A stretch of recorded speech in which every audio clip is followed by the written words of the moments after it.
मसलपुराव साननि समावनो सिखावा सनाजों लोगोसे रां खावनानै लांदों।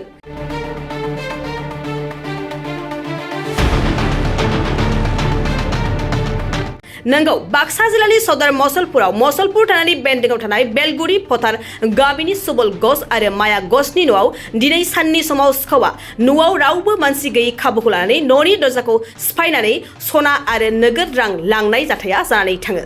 फिसाज्लाया फोरमायनाय बादिब्ला सिखावा नोगोद 10,000 रांजों लोगोसे 6 तला सना खावनानै लाङो होननानै मोनथिनो होयो।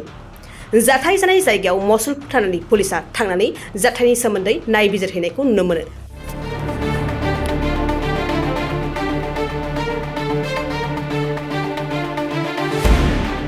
আজি কোনো নাছিল নাথাকাতে ধৰক আমাৰ ঘৰত চুৰিকাণ্ড ঘটনা হৈছে এটা মা দেউতা ধৰক দেউতা বেমাৰ হৈছে তাৰপিছত দেউতা আমাৰ ৰঙিয়া গৈছে মেডিকেলত মা দেউতা আৰু আমি 2 ভাই দোকানত আছিলোঁ তো মই দুপৰীয়া ধৰক মোটামুটি 1:30মান বজাতে ঘৰত আহিলোঁ অহাৰ পিছত দেখা পালোঁ যে পিছফালৰ দৰ্জাখন খোলা বাকী মই গ্ৰিল চিলবিলাক খুলিলোঁ তাৰপিছত খোলাৰ পিছত পিছফাল দৰ্জাখন খোলা মই ভাবিলোঁ যে মাহঁতে হয়তো ভুলতে খুলি থৈ গৈছে তাৰপিছত ওচৰত যাই পেলাই চালোঁ যে দৰ্জাখনৰ খিলিচিলিবিলাক চব ভাঙা তাৰপিছত ভিতৰৰ ৰুমত গ'লোঁ তো ভিতৰৰ ৰুমত যোৱাৰ পিছত ধৰক যিখিনি আমাৰ সোণা চনা আছিল এইবিলাক গোটেই লৈ গৈছে টকা পইচাখিনি গোটেই লৈ গৈছে আলমাৰিটো ভাঙা এইখিনি আৰু টকা বেছি নাছিল হয়তো 10-12 হাজাৰ এনেকুৱা টকা আছিল আৰু সোণা হয়তো 5-6 তলা এনেকুৱা আছিল এনেকুৱাতো নাই কি ব্যৱস্থা কৰিছে জনাইছোঁ আৰক্ষী আহিছে তো এজাহাত দাখিল কৰি থৈ আহিছোঁ।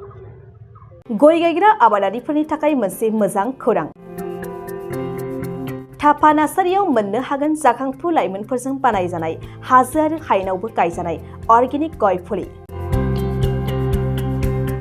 थापा नार्सारियाव अर्गेनिक आदबजों बानायजानाय मोजाङैनो खिलिखांनाय गासै 20,000सो गेरेमसा गय फुलिफोर दं। बारा नङा फांसेयाव 60 रां होनानैनो नोंथांमोना गय फुलिखौ बायना लांनो हागोन। बुरजा लाङोब्ला खमायनायनि सुबिदाबो मोननो हागोन। थापा नार्सारिनि गुबै थङा क'क्राझार सहरनि सानजा फारसे थानाय बावखुंग्रि हाजोजों नांजाबनाय हरिनागुरि गामि हाथाइनि साखाथियाव।